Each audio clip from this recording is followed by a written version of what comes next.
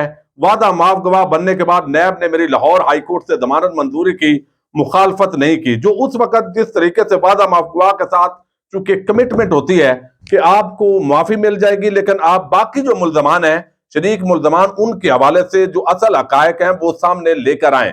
لیکن اب یہ مکر گئے چونکہ ان کو بھی پتہ ہے کہ بھئی یہ حکومت کن کی ہے، یہ کیا ان کے ہاتھ کتنے ہیں، تمام ادارے ان کی مٹھی کے اندر ہیں اور اس پاکستان میں اگر رہنا ہے تو آپ کو بات ماننی پڑے گی۔ یہ بڑی آج انہونی قسم کا اعتراف ہوا ہے۔ جو جج کے سامنے بیان دیا گیا بھی جو ہے وہ واپس لیا گیا۔ دوسری طرف جو ہے وہ ایک اور بڑی ڈیولپمنٹ ہوئی ہے جس کے اندر جو ہے وہ ایک طرف شہباز گل، آپ کو علم ہے کہ وہ دوبارہ انہوں نے بولنا شروع کر دیا ہے اور جب انہوں نے دوبارہ بولنا شروع کیا ہے تو اس وجہ سے جو ہے وہ مزید اب ان پر بھی سختی جو ہے وہ شروع کر دی گئی ہے۔ تو شہباز گل جو ہے ان کی ضمانت منسوخی کی بھی درخواست دائر کرنے کا حکومت کی طرف سے فیصلہ کر لیا گیا ہے تاکہ ان کی ضمانت منسوخ ہو اور دوبارہ ان کو جیل میں ڈالا جائے۔ چونکہ جب آپ درخواست ضمانت دیتے ہیں تو اس دوران آپ یہ بتاتے ہیں کہ دوبارہ وہ اس طرح کی بات نہیں کریں گے، لیکن اب چونکہ اسی طرح کی گفتگو کا سلسلہ انہوں نے شروع کیا ہے اب اسلام آباد ہائی کورٹ کے اندر اعظم سواتی انہوں نے چونکہ پچھلے دنوں پھر جو بیوروکریٹ خاص طور پر ملٹری اسٹیبلشمنٹ ہے اس کے حوالے سے بڑے سخت الفاظ استعمال کیے، جنرل باجوہ پر الزامات لگائے۔ اس وجہ سے اب اسلام آباد ہائی کورٹ کے اندر ایک درخواست دائر کر دی گئی ہے کہ اعظم سواتی کی ضمانت منسوخ کی جائے۔ راولپنڈی کے اندر انہوں نے ایک تقریر کی ہے۔ اعظم سواتی نے راولپنڈی میں ایک تقریب کے دوران اداروں سے متعلق متنازع گفتگو کی ہے۔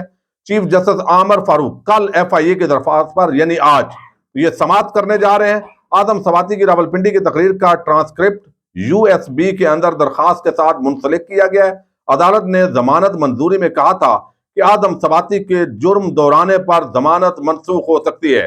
FIA سائبر کرائم اسلام آباد نے اعظم سواتی کے خلاف مقدمہ درج کیا تھا اور اعظم سواتی کو اسلام آباد ہائی کورٹ نے ضمانت پر چونکہ رہائی دی ہوئی ہے تو اب دوبارہ جو پراسیکیوشن ہے وہ اسلام آباد ہائی کورٹ کی طرف رجوع کر رہی ہے کہ یہ چونکہ انہوں نے جرم کو دوبارہ دہرایا ہے، پھر الزامات لگائے ہیں اسٹیبلشمنٹ پر، لہذا ان کی جو درخواست ضمانت ہے وہ جن گراؤنڈز پر دی گئی تھی اب دوبارہ انہوں نے وہی جو کرائم ہے وہ کمٹ کر دی ہے، اپنی کمٹمنٹ پوری نہیں کی، تو اس وجہ سے ان کی درخواست ضمانت کو منسوخ کیا جائے۔ تو اسلام آباد ہائی کورٹ آپ کو علم ہے کہ چیف جسٹس اثر من اللہ جب تھے ان کے جانے کے بعد نئے چیف جسٹس عامر فاروق صاحب ہیں، وہ بڑے زبردست آدمی ہیں، لیکن PTI اور جو لوگ ہیں یعنی جو شریف مافیا کے خلاف ہوں، زرداری مافیا کے خلاف ہوں، ان کو ریلیف کی کم ہی امید ہوتی ہے۔ لیکن ظاہر ہے یہ تاثر اب ہمارے معزز ججز نے اپنا دور کرنا ہے کہ آخر کیا وجہ ہے کہ یک بارگی جو ہے وہ ایک تاثر قائم ہو گیا ہے